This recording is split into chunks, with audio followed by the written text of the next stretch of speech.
Good morning, good afternoon, good evening. Friends, I'm Kevin Lopez. Platform है ये personal tutor का.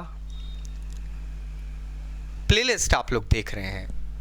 Standard 12th geography.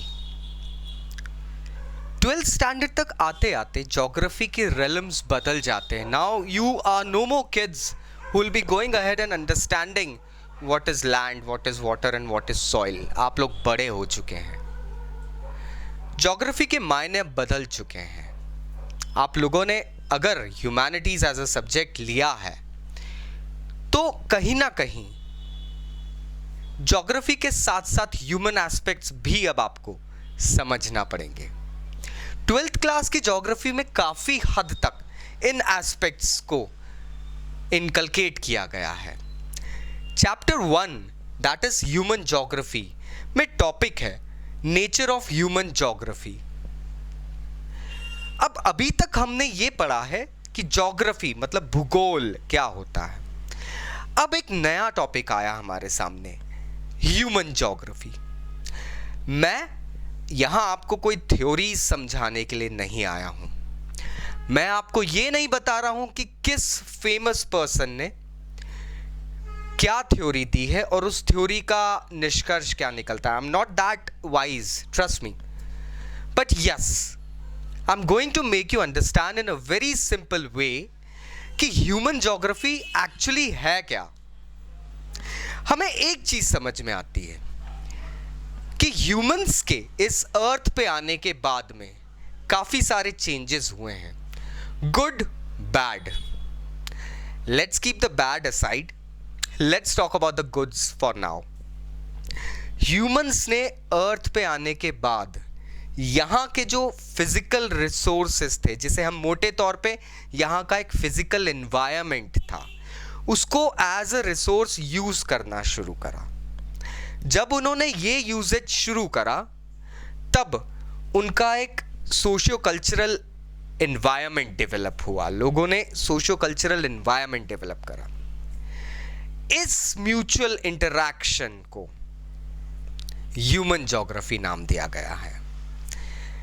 इसको और दूसरे वर्ड्स में अगर समझना है तो इसको इस तरीके से समझिए कि ह्यूमंस का अर्थ के रिसोर्सेस को यूज करके अपना एक कल्चर डेवलप करना, इसको ह्यूमन ज्योग्राफी कहते हैं. नाउ लेट अस सी कि ये फिजिकल एलिमेंट्स जो कि फिजिकल एनवायरनमेंट बनाते हैं एक्चुअली में है क्या. तो फिजिकल एलिमेंट्स के अंदर आते हैं वेरियस लैंड फॉर्म्स. रेगिस्तान है, उसके बाद में हाईलैंड्स हैं, माउंटेनियस रीजन्स हैं, प्लेटूज हैं, लोलैंड्स हैं, जिनको हम बैडलैंड्स भी कहते हैं. कुछ ऐसे एरियाज भी हैं.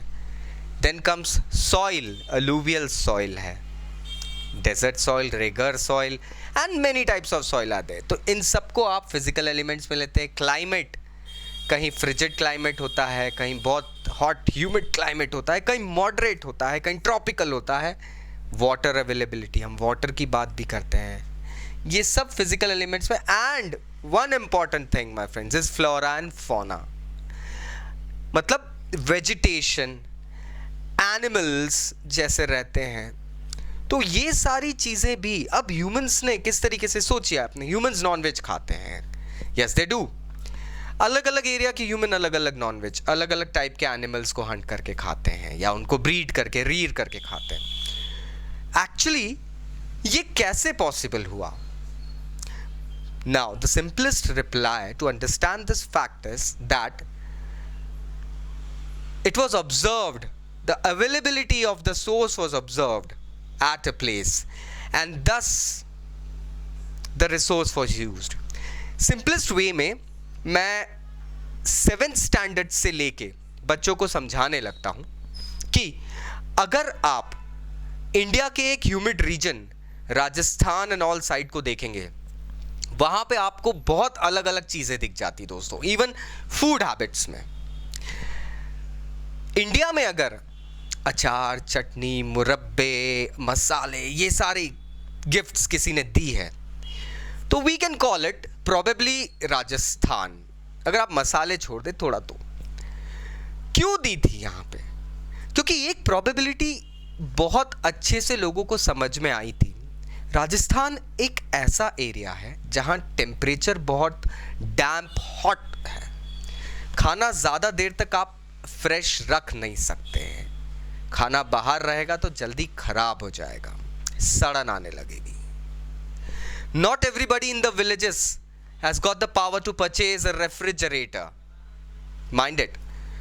तो वहां पर ऐसे फूड की, ऐसे भोजन की जरूरत पड़ी जो लंबे समय तक इस गर्मी में सस्टेन कर पाए, एंड दस यू हैव द रिजल्ट। तो बहुत इजीली इस एग्जाम्पल में एग्जाम्प्लीफाई होता है कि किस तरीके से लोग लोकल रिसोर्सेज को लेके अपना सोशियो कल्चरल एनवायरनमेंट डेवलप करते हैं। एंड सोशल एलिमेंट्स में आते हैं घर, villages, cities, road, industries, farms and so on the list goes, जो ह्यूमंस एक्चुअली इस एनवायरनमेंट से एज अ बून लेते हैं, एज अ गिफ्ट लेते हैं इन रिसोर्सेज को, फिजिकल अर्थ से जो लिया जाता है। अब यहाँ एक और इंपॉर्टेंट चीज है दोस्तों, वो चीज ये है कि जिस तरीके से हमने अर्थ को अफेक्ट करा है, we have made an impact on Earth. हमने एक बहुत गहरी छाप छोड़ दी है इस फिजिकल एनवायरनमेंट के ऊपर, हमारी छाप दिखती है। Excessive drilling, excessive like usage of resources and all, building up of dams, उससे कुछ एरियाज वाटर सबमर्ज आते हैं, वाटर क्लॉग हो जाते हैं, ये चीज़ें। एनीवेज, हमने जिस तरीके से अर्थ पे इन रिसोर्सेज को, हमने जिस तरीके से फिजिकल एलिमेंट्स पे अपना इम्पैक्ट करा है, वैसे ही इन चीज़ों ने भी कहीं ना कहीं हम पर इम्पैक्ट करा है। We'll see this in the next video. Thank you very much. Take care.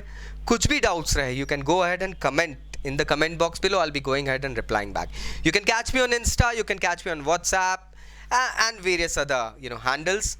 You just need to get in contact with the channel owners. Thank you very much. Take care. Bye bye.